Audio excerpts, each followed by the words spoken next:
so when the first bell rang, I got out of bed and got ready.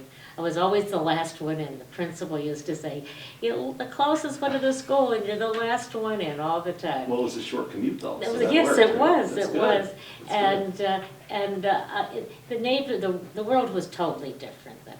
People didn't have cars. They didn't have washing machines. They didn't have telephones. They came to my father's bar where we had a pay phone, and that's where they would call people. And also, the bar was the only place that you could get alcoholic beverages. They didn't have beer distributors that took it to your house or anything like that. If you wanted a quart of beer, you had to come here. And sometimes they came with the pail, and they'd get a pail of beer and got it right out of the tap, and they'd take it home.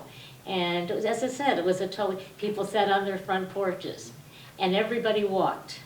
And the big walk was from, now I live in the top of Jackson Street, the 1900 block, and then we'd walk to Main Avenue, so that's about 10 to 12 blocks. And everybody walked to church. I mean, the streets, the sidewalks were as busy as the roads. I believe it. And it was just a totally different world. Plus, we were all divided up in parishes.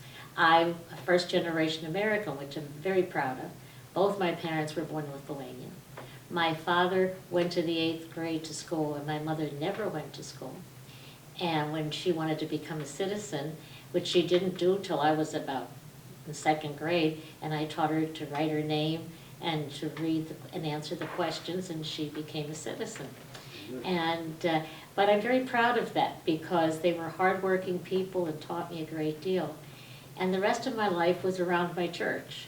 And everybody, we had the Lithuanians lived in one area, they had Lithuanian church. The Irish lived in another area, they had the Irish church. The Italian, everybody had lived around their churches. Sure. And never the twain shall meet. You'd never, if the Lithuanian never got caught in the Irish church, the priest would be very upset with him. Sure. And we had religious instructions. Interestingly, we didn't have a religious school, but we had religious instructions after school every day. They had the Sisters of the Jesus Crucified came, and we had wonderful, wonderful catechism. And our world really was all around the church. You know, the church would have church suppers, and that's where and then they had a little dance after, you'd go and dance the polka.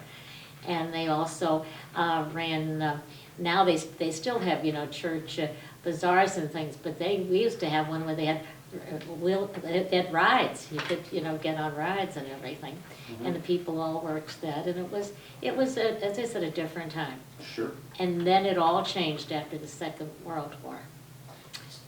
So that takes us, I think, to where you are, and I think we share some of those memories a little bit from, you know, the parishes. Certainly my grandparents all immigrated from Eastern Europe, and, you know, Parker's family from, I believe, Ireland. And, well, my mother's side was from Lebanon, and they really? lived over in Wilkes-Barre, which had a, Yes. in that particular section of Wilkes-Barre, there was a pretty substantial Lebanese and Syrian community. Yes, I know that. And Sure. of course, we have a substantial one in West Scranton here. And they had their church too. They Sure. had their church, yes. So I think we've you know, seen those stories, and many of them are such a part of the neighborhood's rich tapestry over the years. But that takes us from you living near the school to you teaching in the school. So tell us a little bit about that. All of our lives are shaped, I think, by the teachers that we have. Well, to my parents, the most important thing you could do was become a teacher. Because in Lithuania, the teachers had a special place in the church. And there was I never could have enough education. I had every lesson there was. I had dance lessons, music lessons. I played the organ in the church, started doing that. I had, so in every lesson there was. And in fact, if it was for education, my mother said yes to everything, to the point where my son, when he was about 8, took her to town, and he said he needed a skateboard for education. And my mother bought it for him. Of course, it went back the next day. That's great.